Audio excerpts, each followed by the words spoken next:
I want to ask you, do you have faith? And what does faith mean to you?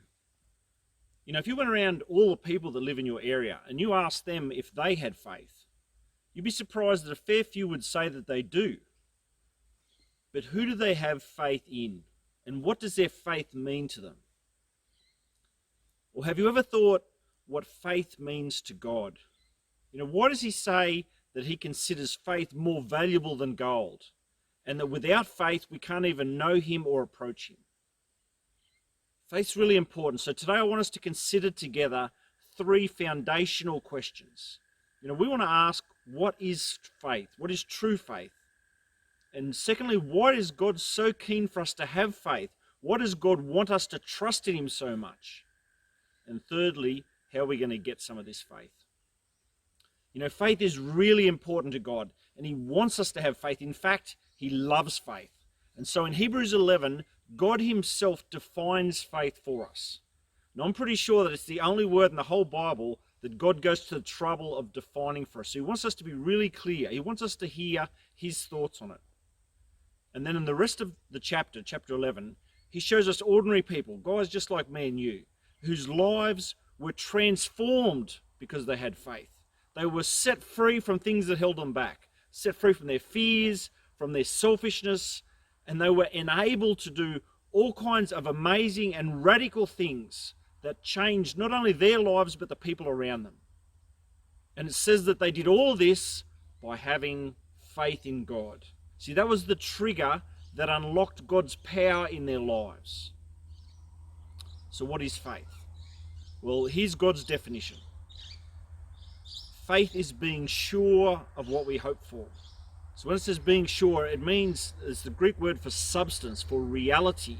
It's like if I went and bought a property or a house, I'd get a title of possession, and that shows that I own it. This is the Greek word for a title of possession. So faith is being sure, having substance in what we hope for, and being certain of what we don't see.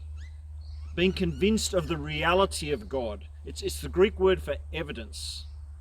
See, God is saying that you can trust in me even though you can't see me. So think about it. God is describing faith as trusting in him alone, as trusting his promises and his reality.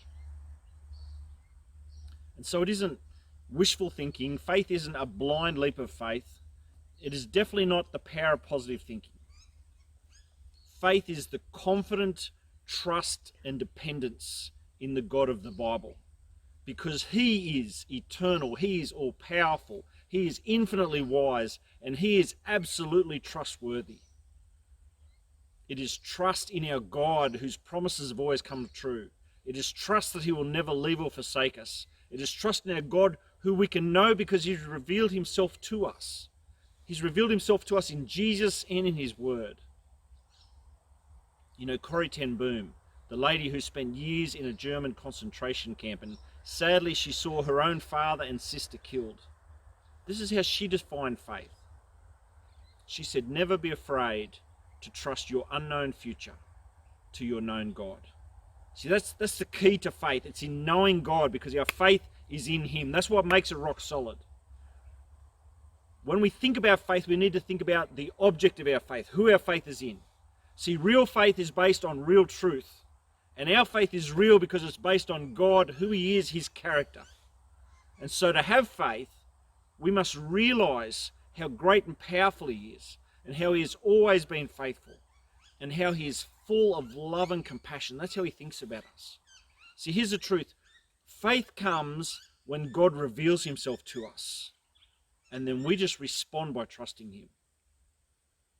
So it makes sense that the Greek word for faith, it actually is persuaded by God.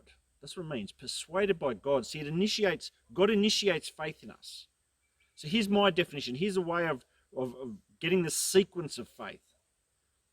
Faith is being convinced by God that he is absolutely trustworthy, and then responding by completely trusting him.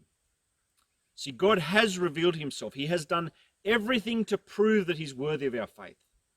And he's gifted us the ability to believe. We wouldn't be able to do it unless he gave us that ability. So why wouldn't we willingly choose to trust our life to him? And you know the devil's going to come and try and undermine our faith by tempting us to change the focus to ourselves.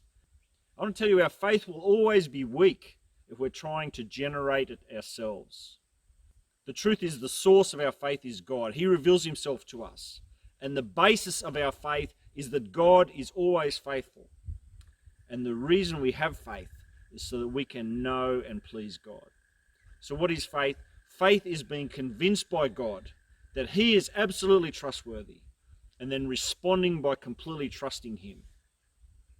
So that's what we want. That's what I want. But I want to tell you, it's not enough just to know that. Remember back when you were a kid, learning to ride a bike. You didn't sit down and study the physics of motion. You just got on the thing and went for a ride. And you probably fell off a few times. But you learned to ride by riding. So let's be the same as we look at faith. That's what God wants us to do. We absolutely want and need to hear what God is showing us in his word. That's the truth. That's our foundation. But this is not about learning a concept. This is about living it. This is about just stepping out and trusting God. Because that's our goal. We want real faith. We want faith that changes us.